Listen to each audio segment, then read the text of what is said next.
अस्सलाम वालेकुम जी दोस्तों, कैसे हैं? उम्मीद करता हूँ खैरियत से होंगे। अच्छा, आपने सुना होगा जी, बकरवाल कुछ सफ़र करते हैं आज़ाद कश्मीर से या पंजाब चकवाल रावलपिंडी से। वो कहाँ पे जाते हैं जी?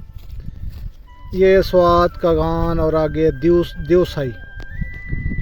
देवसाई जो है ये गिलगित बल्तिस्तान का इलाका है। और कुछ वो चरागाहें आपने वहाँ पे देखी होंगी जहाँ पे वो जानवर माल चरता है जी जाके। और ये आपको एक इलाका मैं आपको दिखा रहा हूँ, विज़िट करवा रहा हूँ। ये देवसाई स्वात कागान या बल्तिस्तान गिलगित तो नहीं है, ये पंजाब का एक सहरा है। और इस सहरा के अंदर भी वैसे ही कुछ मनाजर होते हैं। ऐसा लगा लें कि ये आपको बड़े बड़े मैदान, ये आपको चरागाहें यहाँ पे नज़र आ रही हैं और वाइट के आपको वहाँ पे कुछ पहाड़ियाँ नज़र आ रही हैं। समझिए कि ये ग्लेशियर हैं। तो ये ग्लेशियर तो नहीं है, ये हैं जी रेत के टीले, ये वाले हैं। और साथ जानवरों के लिए ख़ास करके जब बरसात का मौसम होता है, जुलाई अगस्त ये महीने, तो इन महीनों के अंदर यहाँ पे चरागाहें घास वगैरह निकलती है और फिर यहाँ पे जी जानवरों के बड़े मज़े होते हैं। तो यहाँ पे देखें, वो भी आपको कुछ जानवर दिखाई दे रहे होंगे इस तरह से। तो और भी हैं, दूर हैं, लेकिन वो आपको नज़र नहीं आएंगे जूम करने से भी। और ये दूर दूर तक, और ये काफ़ी इलाका है। और ये कहाँ पे वाक़या है जी? ये है सहरा। कहाँ से शुरू होता है? ये सरगोदा के साथ ना खुशाब है, खुशाब, नूरपुर, थल। उसके बाद जी मियाँ वाली का कुछ इलाका आता है, बखर का कुछ इलाका आता है, जंग का कुछ इलाका है। और उसके अलावा जी आगे थोड़ा सा आगे मुजफ्फरगढ़ का इलाका आता है, कुछ लिया का आता है। और इसी तरह से ये आगे गुज़रता हुआ यही सहरा आगे बहावलपुर से होता हुआ गुज़र जाता है जी। कहाँ तक? ये आगे समंदर तक जाता है। और यहाँ पे एक देखें, सहरा के अंदर ये जानवर मकोड़ों ने जी, कीड़ों ने बनाया हुआ है बड़ा प्यारा सा घर, इन्होंने किला नमा बनाया हुआ है। ये किस लिए बनाते हैं? ये इसलिए बनाते हैं कि जब बारिश का पानी आता है, देखें ये कीड़े मकोड़े हैं और इन्होंने भी अपना वो किला इसलिए होता है हिफाजत के लिए कि बारिश का अगर पानी आए तो उन्होंने भी अपनी पूरी कोशिश की हुई है कि अगर पानी आए तो हमारे घरों तक, हमारे बिल के अंदर, ये देखिए कितने कितने उन्होंने बंद बांधे हुए हैं।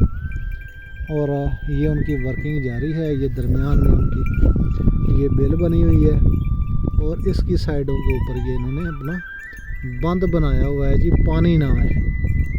और इसी के ऊपर ही उन्होंने अपना दाना पानी खुश्क करने के लिए यहाँ पे रखा हुआ है, फेंका हुआ है।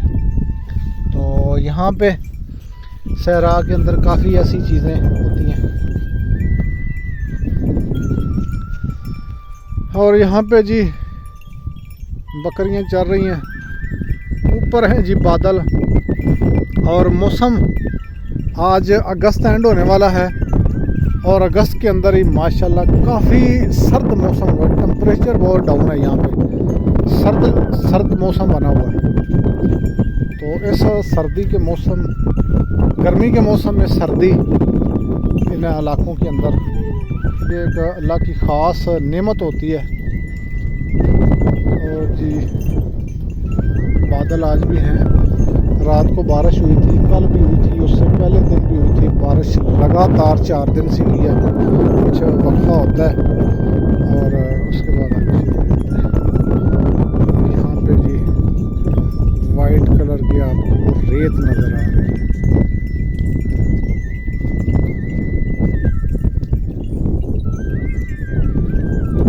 और आप भी इन चरागाहों से, इन इलाकों से फ़ायदा उठा सकते हैं। वो किस तरह से उठा सकते हैं? आप हमारे व्हाट्सएप के ग्रुप को ज्वाइन करें, ग्रुप में आएँ, इंशाल्लाह आपको मुकम्मल डिटेल वहाँ पे देंगे कि आप इन चरागाहों से अपने जानवरों को फ्री कैसे पाल सकते हैं। तो बकरी में या कोई भी जानवर है भाई, उससे फ़ायदा तभी आपको होगा जब आप उनके जो अखराजात हैं उनको आप ज़ीरो करेंगे, यानी उनको चराई के ऊपर लेके आएँ। और मैं हैरान होता हूँ, एक बंदे की मैंने बात सुनी थी, वो क्या कह रहे थे जी, सबा चारा जो है ना जी बकरी के लिए, ख़ास करके उसके बच्चों के लिए जहर होता है। और भाई आपने इसका मतलब है कि अभी नई ज़िंदगी स्टार्ट की है, आपने बकरियों के बारे में फिर जानते ही नहीं। भाई सब्ज़ चारा असल जानवर की खुराक ही यही है।